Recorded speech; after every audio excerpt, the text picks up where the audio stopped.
Bien-aimés dans le Seigneur, Shalom.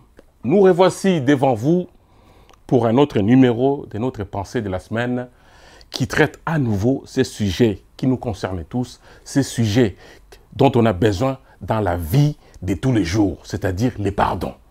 J'y reviens. Parce que quelqu'un peut vous dire, je demande pardon pour ce qui s'est passé. Moi, j'ai tourné la page. Évidemment, s'il tourne la page du même livre, c'est comme s'il y a lieu de s'attendre à ce qu'il commette à l'avenir les mêmes bêtises, les mêmes erreurs ou les mêmes bavures.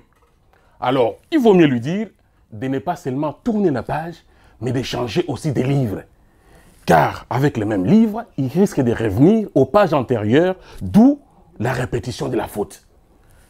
Quelqu'un qui demande pardon doit le faire avec son cœur. Il doit avoir mûrement réfléchi sur l'impact de son geste. Un pardon ne doit cacher autre chose. On ne demande pas pardon juste pour préserver ses intérêts personnels, mais cela doit faire partie du savoir mieux vivre. Le pardon ne doit pas projeter un intérêt futur. C'est comme quelqu'un qui se dit, bon, il faut que je lui demande pardon maintenant, car dans 2 semaines, je lui demanderai de me prêter de l'argent ou de me donner un coup de pouce.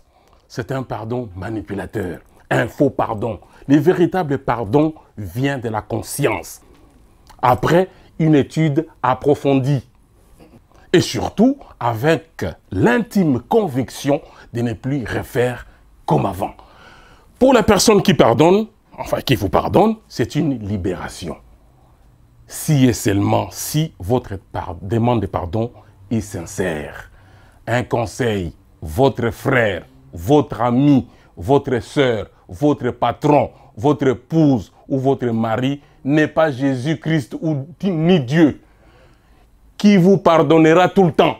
Un jour, il vous dira non, ça suffit. Alors évitez les fautes à répétition. Cela vous évitera les pardons répétés, voire les refus de pardon. Alors, dans Colossiens 3, 13, qu'est-ce qu'on dit?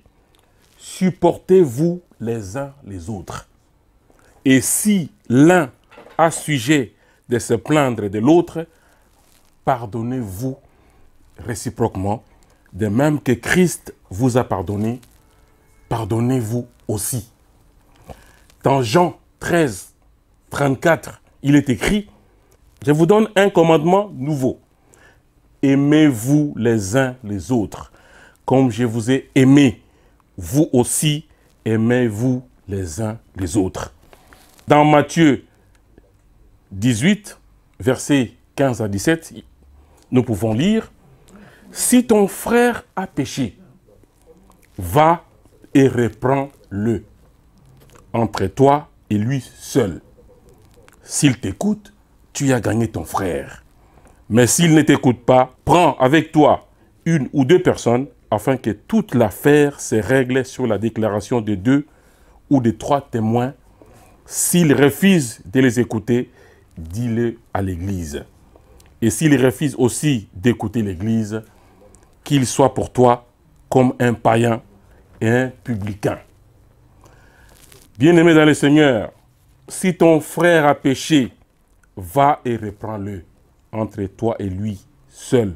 S'il t'écoute, tu as gagné ton frère. Voilà, c'était notre pensée de la semaine. Pardonnez-vous les uns les autres si vous vous aimez réellement. À bientôt dans un autre numéro de la pensée de la semaine sur Pactole TV.